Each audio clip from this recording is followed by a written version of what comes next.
Landing page. நிறைய பேர் என்கிட்ட பர்சனலாகவும் அதே சமயத்தில் கொரீஸ்லையும் கேட்டிருந்தீங்க, லேண்டிங் பேஜ்னா என்ன, எங்களுக்கு அதை கொஞ்சம் எக்ஸ்பிளைன் பண்ண முடியுமான்னு சொல்லி. ஸோ இன்னைக்கு டாப்பிக்கில் நான் இதை தான் டீட்டெயிலாக எக்ஸ்பிளைன் பண்ண போகிறேன். ஸோ இன்னைக்கு டாப்பிக்கில் நான் என்ன கவர் பண்ண போகிறேன் அப்படின்னு பார்த்தீங்கன்னா, லேண்டிங் பேஜ்னா என்ன, ஹோம் பேஜுக்கும் லேண்டிங் பேஜுக்கும் என்ன டிஃப்ரென்ஸ் இருக்குது, இதுக்கு அடுத்தது எவ்வளோ டைப்ஸ் ஆஃப் லேண்டிங் பேஜஸ் அவைலபிளாக இருக்குது, இது லேண்டிங் பேஜஸ் ஏன் ரொம்ப இம்பார்ட்டண்ட்டாக இருக்குது. ஸோ இதை தான் இன்னைக்கு டாப்பிக்கில் நான் எக்ஸ்பிளைன் பண்ண போகிறேன்.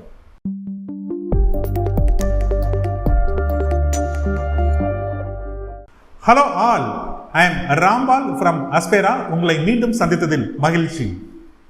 ஸோ முதல்ல லேண்டிங் பேஜ்னா என்னன்னு பார்ப்போம். What is a landing page? Landing page அப்படிங்கிறது ஒரு வெப் பேஜ் தான். இது ஒரு ஸ்டாண்ட் அலோன் பேஜ்.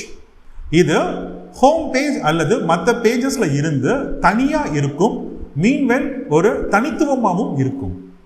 இந்த லேண்டிங் பேஜ்ல நீங்க சொல்லக்கூடிய இன்ஃபர்மேஷனை பேஸ் பண்ணி தான் உங்களுடைய விசிட்டர் கஸ்டமரா மாற போறாரு. லேண்டிங் பேஜுக்கு ஒரே ஒரு பர்பஸ் தான், அது ஃபோக்கஸ்டா யூசரை என்கரேஜ் பண்ணி ஒரு ஆக்ஷனை எடுக்க வைக்கிறது மட்டும்தான். ஸோ லேண்டிங் பேஜ் அப்படிங்கிறது ப்ரிடாமினண்டாக பார்த்தீங்கன்னா மார்க்கெட்டிங் டிபார்ட்மெண்ட்டில் தான் யூஸ் பண்ணுவாங்க. ஸோ இதில் மார்க்கெட்டிங் டிபார்ட்மெண்ட் அப்படிங்கும்போது டிஜிட்டல் மார்க்கெட்டர்ஸ், இதுக்கு அடுத்தது பெய்டு அட்வர்டைசிங் அல்லது கேம்பெயின் மேனேஜர்ஸ், இவங்க தான் இந்த லேண்டிங் பேஜை டீல் பண்ணுவாங்க. இந்த என்டையர் லேண்டிங் பேஜ் டாப்பிக்கே ஒரு மார்க்கெட்டிங் ரிலேட்டட் டாபிக் தான். ஆனால் இந்த லேண்டிங் பேஜை டிசைன் பண்ணுறது அப்படிங்கிற ஆஸ்பெக்டில் தான் இந்த யூஎக்ஸ் அண்ட் யூஐ டிசைனர்ஸ் அல்லது வெப் டிசைனர்ஸுடைய ரோல் இருக்குது. ஸோ அதனால தான் இந்த லேண்டிங் பேஜ் பற்றி நீங்கள் தெரிஞ்சுக்கிறது உங்களுக்கு ரொம்ப ரொம்ப முக்கியமானதாக இருக்குது. ஸோ இப்போ உங்களுக்கு லேண்டிங் பேஜ்னா என்ன அப்படிங்கிறது தெரிஞ்சிருக்கும்னு நான் நினைக்கிறேன். ஹோம் பேஜஸுக்கும் லேண்டிங் பேஜஸ்க்குமான டிஃப்ரென்ஸ் என்ன? ஹோம் பேஜஸ் பொறுத்த வரைக்கும் அதில் நிறைய இன்ஃபர்மேஷன்ஸ் இருக்கும். அதில் மற்ற பேஜஸை விசிட் பண்ணுறதுக்கு என்கரேஜ் பண்ணி அதுக்கான லிங்க்ஸ் இருக்கும். ஒரு விசிட்டர் ஹோம் பேஜுக்கு வந்தால் அவரை இந்த ஹோம் பேஜ் நிறைய இன்ஃபர்மேஷன்ஸை பார்க்கறதுக்கு என்கரேஜ் பண்ணி மற்ற பேஜஸ்க்கு அது டைரக்ட் பண்ணும். ஹோம் பேஜஸை பொறுத்த வரைக்கும் ஒரு ஃபோக்கஸ்டான டிசிஷன் எடுக்கிறதுக்கு அது ஹெல்ப் பண்ணாது. ஹோம் பேஜுக்கு வரக்கூடிய விசிட்டர் உங்களுடைய வெப் பேஜஸ் எல்லாத்தையும் விசிட் பண்ணுவார், அங்கே இன்ஃபர்மேஷன்ஸை ரீட் பண்ணுவார், ஆனால் அவர் டிசிஷன் எடுக்க மாட்டார். ஏன் அப்படின்னா ஹோம் பேஜஸோடைய பர்பஸ் எல்லா பேஜஸுக்கும் ஒரு விசிட்டரை விசிட் பண்ண வைக்கிறது மட்டும்தான் அதோடைய பர்பஸ். இப்போ இதை மார்க்கெட்டிங் டேர்மில் சொல்லணும் அப்படின்னு சொன்னால் ஹோம் பேஜில் நிறைய எக்ஸிட் பாயிண்ட்ஸ் இருக்கும். ஃபோக்கஸ்டாக ஒரே ஒரு ஆக்ஷன் எடுக்கிறதுக்கு அது ஹெல்ப் பண்ணாது. ஸோ எக்ஸிட் பாயிண்ட்ஸ் அப்படிங்கிறது ஹோம் பேஜில் நீங்கள் நிறைய நேவிகேஷன்ஸ் வச்சுருப்பீங்க அல்லது மெனு சிஸ்டம் வச்சுருப்பீங்க. ஸோ அது வழியாக உங்கள் வெப் பேஜுக்கு வரக்கூடிய ஒரு விசிட்டர் அந்த மெனுவில் எதனாலும் கிளிக் பண்ணி அவர் வேறு பேஜஸ்க்கு போயிடுவார். ஸோ இங்கே ரீடிங் பிஹேவியர் பற்றி நான் ஒரு பாயிண்ட் சொல்லணும். லீனியர் ரீடிங், நான் லீனியர் ரீடிங்னு சொல்லிட்டு ரெண்டு ரீடிங் பேட்டர்ன்ஸ் இருக்குது.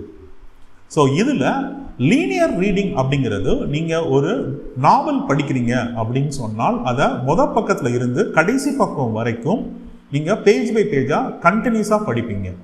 இது லீனியர் ரீடிங் பேட்டர்ன் அப்படின்னு சொல்லுவாங்க. இப்போ நான் லீனியர் ரீடிங் பேட்டர்ன் அப்படின்னு பார்த்தீங்கன்னு சொன்னால் நீங்கள் ஒரு நியூஸ் பேப்பர் எடுக்கலாம் அல்லது எனி மேகசின்ஸ் எடுத்துக்கோங்க.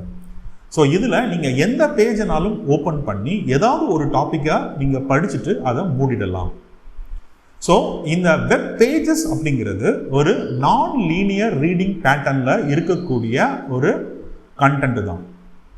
ஸோ அதனால் ஹோம் பேஜஸ் அப்படிங்கிறது ஒரு நான் லீனியர் ரீடிங் பிஹேவியரில் இருக்கக்கூடிய விசிட்டர்ஸ் தான் விசிட் பண்ண போகிறாங்க. ஸோ அவங்க ஹோம் பேஜுக்கு அடுத்து எந்த பேஜுக்குனாலும் அவங்க விசிட் பண்ணுவாங்க, அந்த பேஜில் அவங்க இன்ஃபர்மேஷன்ஸை பார்ப்பாங்க. அதனால தான் அவங்களால டிசிஷன் எடுக்க முடியலை. இப்போ நம்ம லேண்டிங் பேஜுக்குள்ள வரலாம். லேண்டிங் பேஜ் பொறுத்த வரைக்கும் இது ஒரு லீனியர் ரீடிங் பேட்டர்னில் இருக்கக்கூடிய ஒரு பிஹேவியர் தான் இது என்கரேஜ் பண்ணுது. இங்கே எக்ஸிட் பாயிண்டே கிடையாது, அதாவது இங்கே மெனு சிஸ்டம்ஸ் இருக்காது. அப்படியே ஒரு மெனு சிஸ்டம்ஸ் இருந்தாலும் கூட அது அந்த சிங்கிள் பேஜுக்குள்ளேயே மேலேயும் கீழேயும் ட்ராவல் பண்ணுறதுக்கு ஹெல்ப் பண்ணுமே ஒழிய வேற பேஜுக்கு ரீடைரக்ட் பண்ணாது. ரெண்டாவது, இந்த லேண்டிங் பேஜஸ் பொறுத்த வரைக்கும் இது ஃபோக்கஸ்டாக ஒரே ஒரு கோல் மட்டும்தான் இந்த லேண்டிங் பேஜஸ்க்கு இருக்கும். அதாவது உங்களுடைய ப்ராடக்ட் அல்லது சர்வீஸ் அல்லது ஆஃபர் இதை பற்றி மட்டும்தான் அது பேசும். அதோடைய பெனிஃபிட்ஸ் என்ன, அதை நீங்கள் யூஸ் பண்ணுறதுனால உங்களுக்கு என்ன பெனிஃபிட்ஸ் கிடைக்கும், அல்லது உங்களுடைய நீடை எதை ஃபில்ஃபில் பண்ணுது, இதை பற்றி மட்டும்தான் அது டீல் பண்ணும். ஸோ இது ஒரு சிம்பிளான சிங்கிள் ஃபோக்கஸில் இருக்கக்கூடிய ஒரு லீனியர் ரீடிங் பேட்டர்னில் இருக்கக்கூடியது தான் லேண்டிங் பேஜ். இப்போ நம்ம ஹோம் பேஜுக்கும் லேண்டிங் பேஜுக்குமான டிஃபரன்ஸ் என்ன, இதுலேயே ரீடிங் பேட்டர்ன்ஸ் என்ன அப்படிங்கிறத பார்த்துட்டோம். ஆல்ரைட், இப்போ நம்ம டைப்ஸ் ஆஃப் லேண்டிங் பேஜஸ் பற்றி பார்க்கலாம். First, lead generation landing page. 2, sales pages. 3, informational pages. So இந்த 3 டைப் ஆஃப் லேண்டிங் பேஜஸ் இருக்குது அப்படின்னு நான் சொல்லியிருக்கிறேன். உங்களுக்கு வேற ஏதாவது லேண்டிங் பேஜஸ் டைப்பை பற்றி தெரியும்னு சொன்னால் அதை நீங்கள் கமெண்ட்ஸில் எனக்கு சொல்லுங்கள், நான் அதுக்கு ரெஸ்பாண்ட் பண்ணுறேன். ஸோ நான் ஏன் இந்த 3 டைப்பை பற்றி மட்டும் பேசணும் அப்படின்னு நினைக்கிறேன்னா, இந்த 3 டைப்புக்கு தான் நிறைய டிசைன் ஒர்க் ஹெவியாக இருக்குது. அதனால தான் இந்த 3 டைப்பை மட்டும் நான் சூஸ் பண்ணியிருக்கிறேன். இன்னும் நிறைய டைப் ஆஃப் லேண்டிங் பேஜஸ் அவைலபிளாக இருக்குது. ஆல்ரைட், ஸோ நம்ம இப்போ ஒவ்வொரு டைப்பையும் நான் டீட்டெயிலாக எக்ஸ்பிளைன் பண்ணுறேன். First type of landing page இது lead generation landing page. So இந்த லீட் ஜெனரேஷன் லேண்டிங் பேஜ்னு சொல்லுவாங்க, அல்லது லீட் கேப்சர் லேண்டிங் பேஜ்னு சொல்லுவாங்க. ஸோ இந்த பேஜில் உங்களுடைய விசிட்டரை அவருடைய இன்ஃபர்மேஷன்ஸை கேப்சர் பண்ணுவீங்க. ஸோ இதுக்கு நீங்கள் ஒரு என்கொயரி ஃபார்ம் யூஸ் பண்ணுவீங்க. ஸோ இதை பொறுத்த வரைக்கும் இதை எங்கே பண்ணுவாங்க அப்படின்னு பார்த்தீங்கன்னா, ரியல் எஸ்டேட் அல்லது எஜுகேஷன்ஸ் அல்லது எங்கே ரொம்ப ஹை வேல்யூவில் உங்களுடைய ப்ராடக்ட் அல்லது சர்வீஸ் இருக்குது, அது ஒரு ஃபிசிக்கல் ப்ராடக்டாக இருக்குது, ஹை வேல்யூவான ப்ராடக்ட் அல்லது ஹை வேல்யூவாக சர்வீஸ் இருக்குது. ஸோ அந்த டைப் ஆஃப் கம்பெனிஸ் அல்லது பிஸ்னஸஸ் இந்த மாதிரி ஒரு லீடு ஜென்ரேஷன் பேஜை தான் யூஸ் பண்ணுவாங்க. ஸோ ஒரு விசிட்டரை பொறுத்த வரைக்கும் அவர் இங்கே ஆன்லைன்லேயே ஒரு வீடை விலைக்கு வாங்க முடியாது. ஏன்னா ஒரு வீட்டோட வேல்யூ அப்படின்னு பார்த்தீங்கன்னா ஸ்டார்டிங் ப்ரைஸே ஒரு 20-25 லட்சம் இருக்கும். இல்லை ஒரு கார் வாங்கணும் அப்படின்னு நினச்சாருன்னா காரும் அவரால் போயிட்டு நேராக ஆன்லைனில் போயிட்டு பே பண்ணி வாங்க முடியாது. ஸோ அந்த காரை பற்றின இன்ஃபர்மேஷன்ஸ் அல்லது அந்த வீட்டை பற்றின இன்ஃபர்மேஷன்ஸ் இது எல்லாத்தையும் நீங்கள் அங்கே டீட்டெயில்டாக ஷோகேஸ் பண்ணி ஒரு இன்ட்ரெஸ்ட்டை கிரியேட் பண்ணணும். ஸோ இதுதான் உங்களுடைய விசிட்டர்ஸுக்கு நீங்கள் ஒரு இன்ட்ரெஸ்ட்டை கிரியேட் பண்ணி அவரை ஃபார்மை ஃபில் பண்ண வைக்கணும். ஸோ அந்த ஃபில் பண்ணுற ஃபார்மை தான் என்கொயரி ஃபார்ம்னு சொல்லுவோம். ஸோ ஒன்ஸ் அவர் என்கொயரி சப்மிட் பண்ணிட்டார்னால் உங்களுடைய டெலிகாலிங் டீம் அல்லது மார்க்கெட்டிங் டீமில் இருந்து அவருக்கு காண்டாக்ட் பண்ணுவீங்க. ஸோ இது ஒரு ஸ்டாண்டர்டான ஒரு என்கொயரி ஃபார்முக்கான ப்ராசஸ், இது மார்க்கெட்டிங்கில் நடக்கக்கூடிய ஒரு ப்ராசஸ்.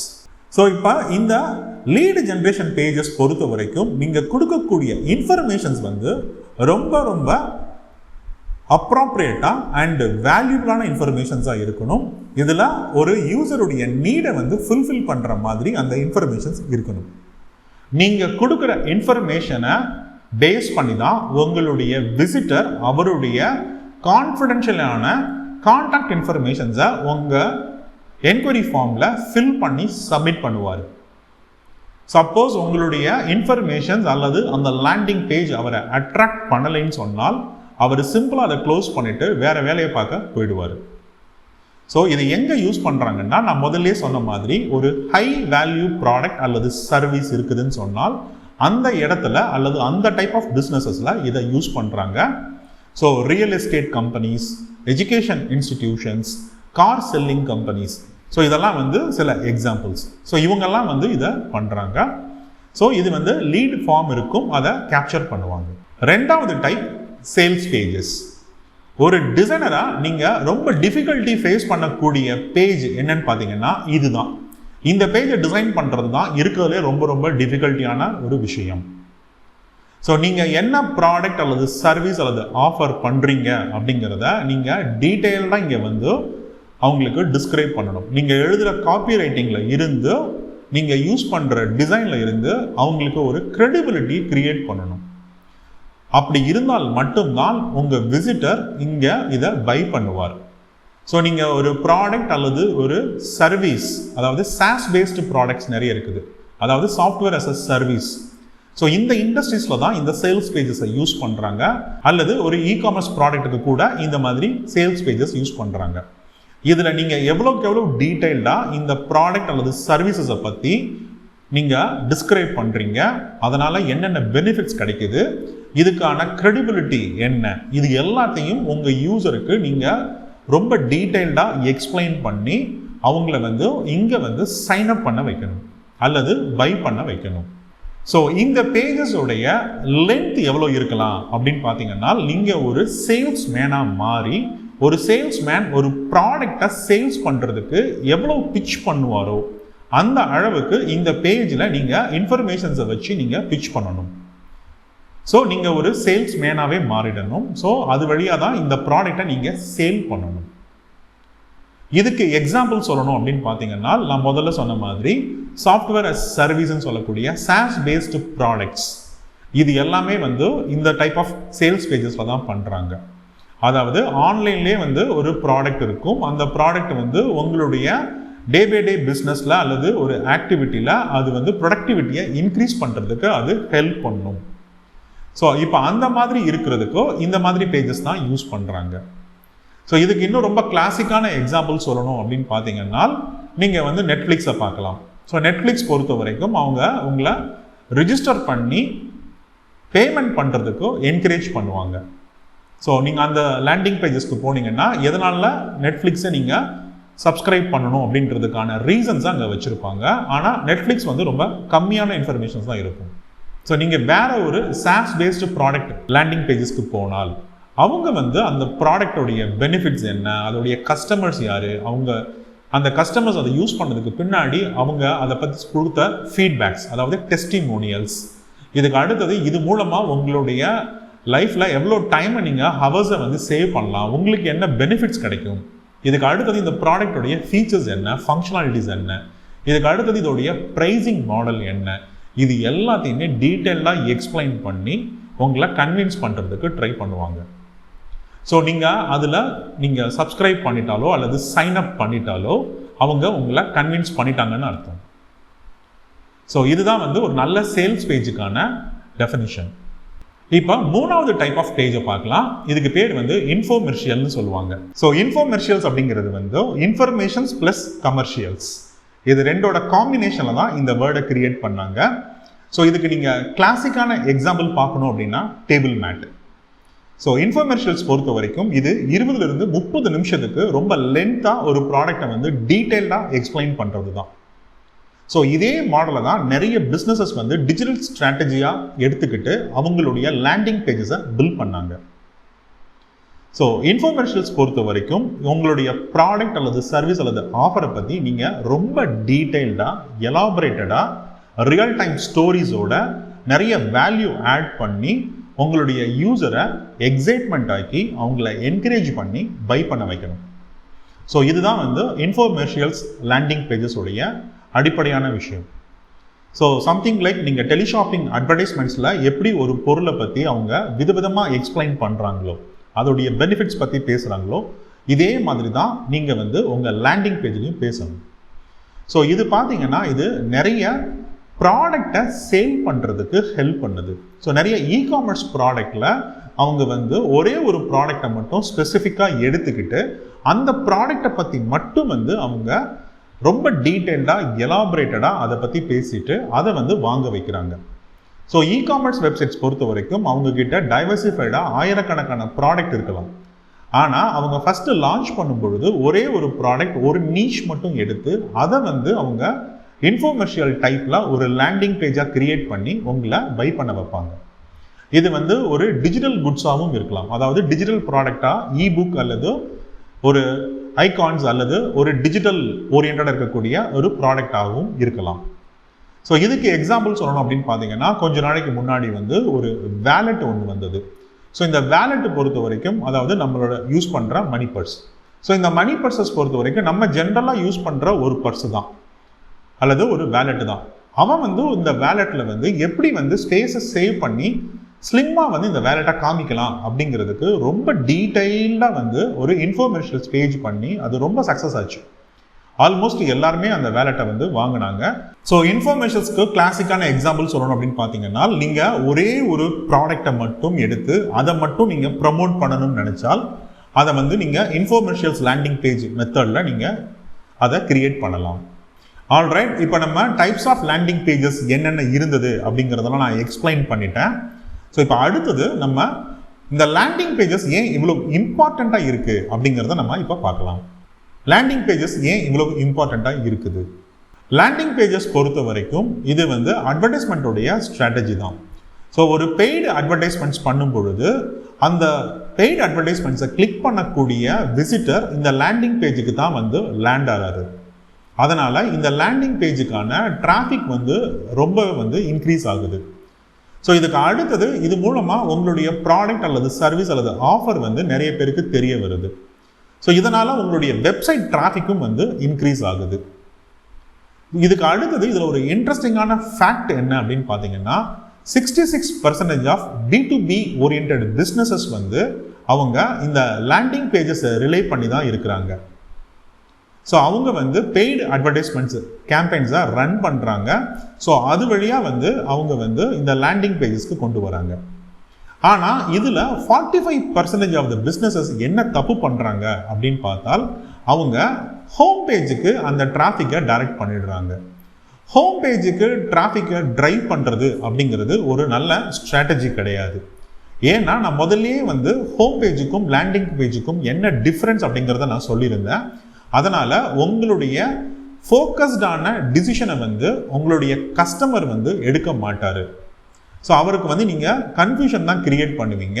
அப்போ இந்த கேம்பெயினுக்கு நீங்கள் ஸ்பெண்ட் பண்ண இன்வெஸ்ட்மெண்ட்ஸ் வந்து ரொம்ப வந்து வேஸ்ட் ஆகிடும். ஸோ லேண்டிங் பேஜஸ் பொறுத்த வரைக்கும் நீங்கள் ஃபோக்கஸ்டாக உங்களுடைய ப்ராடக்ட் அல்லது சர்வீஸ் அல்லது ஆஃபரை பை பண்ணுறதுக்கோ அல்லது யூஸ் பண்ணுறதுக்கு உங்களுடைய விசிட்டரை நீங்கள் என்கரேஜ் பண்ணணும். இது மூலமாக உங்களுடைய கஸ்டமர் பேஸை நீங்கள் பில்ட் பண்ணலாம். ஆல்ரைட், ஸோ இன்னைக்கு டாப்பிக்கில் நம்ம வந்து லேண்டிங் பேஜ்னா என்ன, ஹோம் பேஜுக்கும் லேண்டிங் பேஜுக்குமான டிஃப்ரென்சஸ் என்ன, டைப்ஸ் ஆஃப் லேண்டிங் பேஜஸ் என்னென்ன இருக்குது, ஏன் நம்ம வந்து லேண்டிங் பேஜஸை யூஸ் பண்ணணும் அப்படிங்கிறத நம்ம டீட்டெயில்டாக பார்த்துட்டோம். இதில் உங்களுக்கு ஏதாவது டெக்னிக்கல் குவரிஸ் இருந்ததுன்னு சொன்னால் எனக்கு அதை கமெண்ட்டில் கேளுங்க. லேண்டிங் பேஜ் டாபிக்கோடைய அடுத்த பார்ட்டில் ஒரு பெஸ்ட் லேண்டிங் பேஜஸை எப்படி டிசைன் பண்ணலாம், அதுக்கான எலிமெண்ட்ஸ் என்ன அப்படிங்கிறத நான் வந்து எக்ஸ்பிளைன் பண்ணுறேன். Until then, bye-bye.